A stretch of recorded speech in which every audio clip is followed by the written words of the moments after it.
B'Shem Hashem Na'aseh V'Natzech. We wish everybody a happy Purim and an easy fast. We're recording from the neshama of my father, Shlomo Chaim ben David. Today I wanted to talk about the holiday of Purim and its greatest villain, Haman. Haman in the Megillah is called Haman Ha'agagi, the Agagite. Why?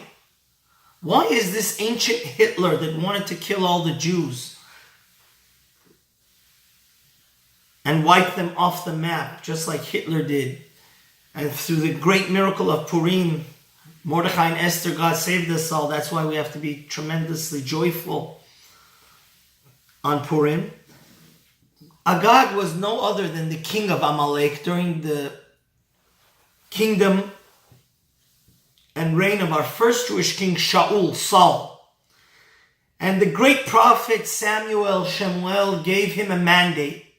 He said, God made you king in order for you to annihilate Amalek, wipe them off the map. And unfortunately, Shaul only did this half-heartedly. He did wipe out all the Amalekites, but he did not kill their king. And he left him alive. He put him in a prison, and he left all the cattle alive. This is the Haftara that we read on Parashat ZACHOR, and I would love to do another class on that because it's just a fascinating. But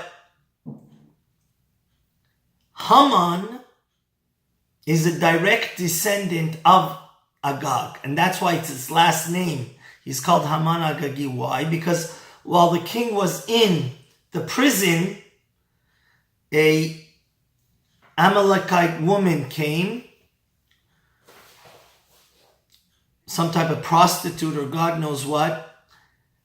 Agag impregnated her and she ran away, and through her children the evil line of Amalek continued, and later in history from her descendants and Agag's descendants came Haman, which is the most evil of evil.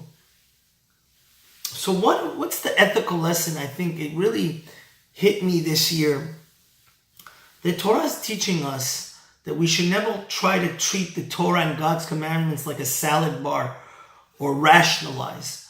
When we start picking and choosing God's commandments and saying, rationalizing, let's throw away this small detail, let's be open Orthodox on that detail, modern Orthodox on that detail, and why you're being so fanatical, it's the spirit of the law that counts, and we don't do it exactly the way God wants with all our heart and all our soul, we see the lesson is, the net result is that we end up with the individual like Haman. I mean, historically, factually, he is a direct result of the king of Israel, Shaul, rationalizing in his own mind not to keep the commandment of destroying Amalek and leaving one person alive, their king. And through that one person, the nation grew again, and they really wanted to annihilate every single Jew.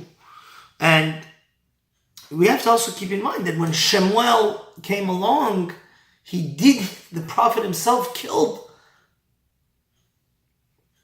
Agag, but still it was too late. So may God help us that we are living in a society where everybody's looking for loopholes, and never in the history of mankind were people so autonomous. We live in a democracy which psychologically and subconsciously makes us think that, why should I be subservient to God? I'll do whatever is my best interest. Okay, I'll do some of the commandments that are hard. It's a free world. Well, that attitude, God forbid, will not bring Mashiach, will not bring miracles to your life. And that attitude will, God forbid, bring more Hamans into the world. But on the other hand, we must try to our best ability. Of course, only God is perfect. According to our very humble and limited capabilities, in principle at least, to try to do everything to its most perfect.